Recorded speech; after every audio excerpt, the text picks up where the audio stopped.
The latest buzzword in pop psychology, here on social media, is nervous system regulation. You need to regulate your nervous system. We used to talk about finding peace and contentment in life, about resolving our inner conflicts, about repairing our dysfunctional relationships. But nervous system regulation sounds a lot more scientific, doesn't it? It's our brains and nerves acting up, and if we just learn to regulate them, then we'll be happy. As you can probably tell from my tone, this is another oversimplified distortion of my field. Frankly, it agitates my nervous system, and I'm about to tell you why. I'll briefly review historical attempts to reduce personality to biology, give you a crash course in reductionistic thinking and category errors, and I'll tell you where I think nervous system regulation really fits in mental health. I'm Dr. Stephen Reidbord, longtime psychiatrist and psychiatric educator, and this is More Than Meds.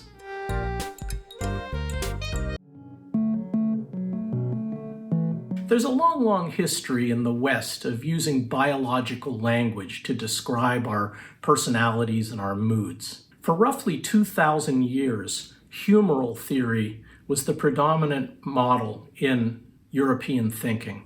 Doctors interpreted nearly every body illness as well as personality and mood states in terms of bodily humors or fluids. The four humors were blood, phlegm, yellow bile, and black bile. And it's where we get mood terms like sanguine, which means to have a positive attitude under bad circumstances. But the word refers to blood. If someone's bleeding to death, the fancy term for that is to exsanguinate, from the same root. Also the word melancholy, which means depressed or sad, but the word literally means black bile.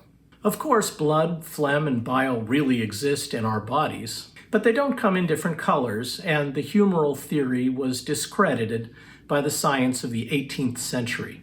At that point, the attention turned to the brain and nerves. The new explanation was that personality and mood resulted from the strength of a person's nervous system, the sensitivity of their nerves, the excitability of their nerves, the weakness of their nervous system. People with anxiety or depression, the ones functioning in everyday society, not the ones in asylums, were treated by neurologists, not psychiatrists, for their weak nervous systems. It's where we get terms like having a nervous breakdown or suffering a nervous condition. Freud himself was a neurologist, not a psychiatrist, and through psychoanalysis, he identified what he called neurosis. And he named it that to signal that these problems, which were largely thought of as nerve-based by his peers, the other doctors, only looked neurological. There were more twists and turns in the 19th and early 20th century. For example, phrenology, the idea that the shape of a person's head determined their personality, and constitutional theories, the idea that the body build determined personality, that tall, skinny people had different personalities than short, fat people. And of course, in the last 30 or 40 years, my field of psychiatry has become largely a neurobiological specialty, with almost all research money, federal and private, going to genetic studies, functional brain imaging, everything pretty much focused on the brain and the nerves. So the idea from the 1800s that we can translate our personalities and our moods into biological nervous system language is still with us. In fact, in recent years, pop psychology, like here on social media, has really leaned into this. In a way, it's not hard to see why. If the problem is the nervous system, there's no need to bear any personal responsibility. Many feel a neurological diagnosis is less stigmatizing than a psychiatric one. For example, people are all too willing to embrace a neurological label, like being on the autism spectrum, being neurodivergent, needing to regulate their nervous system, but at the same time rebel against a diagnosis like a personality disorder, where all of a sudden it's cruel and dehumanizing to label people. The very same people who just labeled and diagnosed themselves and all of their friends with a problem with their nervous systems. Compared to abstract psychological accounts, nervous system dysfunction is pretty straightforward. It's pretty simple. The nervous system is overstimulated, or it's understimulated, or it's mistakenly stimulated. And perhaps most important, nerve and brain language sounds scientific. It sounds like a reputable answer delivered by smart people. This has left the public easily seduced by nervous system language that attempts to describe everyday observable behavior. I'm not saying this is entirely untrue, of course.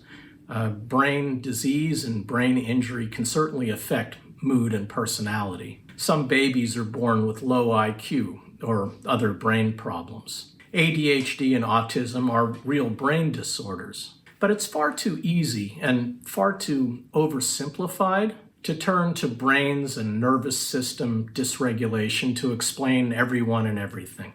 A lot of people who are awkward in social situations are not on the spectrum. They have psychological and emotional reasons they're uncomfortable. A lot of people who are tense and anxious have psychological reasons for that. It's true that their nervous systems reflect it. If you're tense and anxious, your heart rate and your blood pressure go up, your stress hormones increase. But the problem isn't that your nervous system isn't regulated. It's doing just what it was designed to do: react to a perceived threat. The problem is at another level. What defines a threat? And that's our next topic. By the way, if you find this information useful, please like this video and subscribe to More Than Meds. I debunk social media hype, like I'm doing right now, explain traditional psychotherapy and psychologically informed psychiatry, and lately I've been developing linkages between psychotherapy and Aikido, a unique Japanese martial art I've studied for many years. Check out my other videos. So a minute ago I said the problem isn't in the nervous system, it's at another level. But how can that be? After all, our mind is located in our brain, part of the nervous system, right? Let's talk about reductionism. Just because a complex system is made up of simpler parts doesn't mean you can explain all the properties of that complex system by reference to the simple parts. Let me give you a couple of examples. A symphony can be recorded in the grooves on a vinyl record or digitally. You can examine those record grooves or those ones and zeros all you want, and you won't be able to account for the artistry of the conductor. Artistry is at a whole different level of organization, of analysis.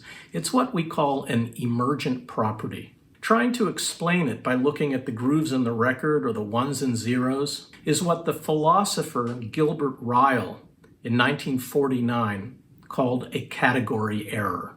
The thing you're trying to explain can't be understood at that level of analysis. Here's another example. Let's say aliens land on Earth and the first thing they encounter is a picket line in front of a company. The workers are on strike. They're curious about this, so they analyze it in great detail. They discover complex arrangement of carbon, oxygen, hydrogen, and nitrogen atoms. They see that these form molecules, and they're really smart aliens, so they even figure out fats and carbohydrates and proteins. But can they explain what's happening there, the striking workers? No. They lack the context to understand what that means at that level of organization. It's an emergent property that they don't understand even if they know where every single atom is.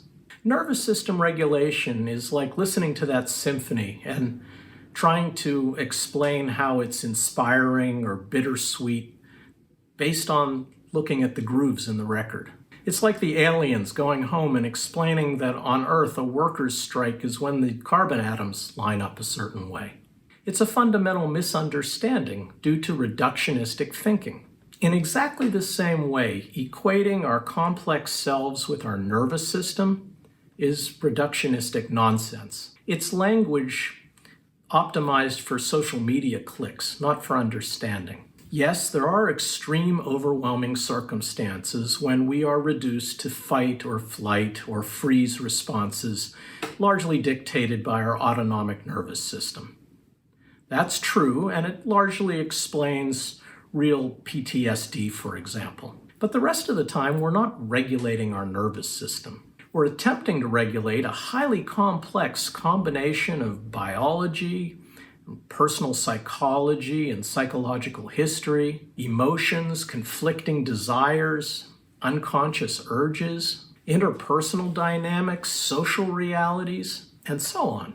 Not just the grooves in the records or the arrangement of the carbon atoms. For example, I did a previous video on so-called functional freeze, a trendy term these days that attempts to account for chronic numbness and mental shutdown by equating it with an acute stress reaction, kind of nervous system response. It's not. That's a reductionistic mistake. Is it useful to regulate your nervous system? Yes, it is. In a prior video, I explained that effective nervous system regulation results from developing habits of mind, familiar states of relaxation and acceptance, not from applying a technique at the moment you need it. The skill of regulating your nervous system is valuable, and if it makes you feel better, by all means, do it. With my own patients, I suggest dedicated practices of mindfulness meditation, yoga, martial arts, quiet walks in nature, calming music. But don't fool yourself into believing you've gotten to the root of the problem. Usually you haven't, no more than if you took a tranquilizer.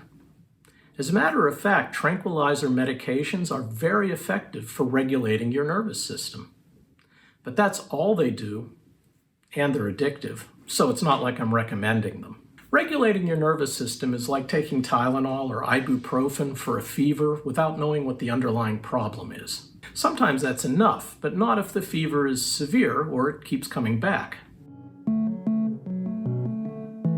Social media influencers, and unfortunately some of my own colleagues, try to dazzle you with pseudoscience. Oversimplified, easily digested messages disguised in fancy words that don't really mean anything. Science fiction does this all the time.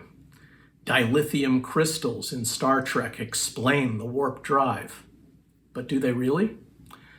The midichlorians in Star Wars explain sensitivity to the Force. But do they? The X gene in X-Men, and so forth. It's all fun and games in fiction, but it's misleading.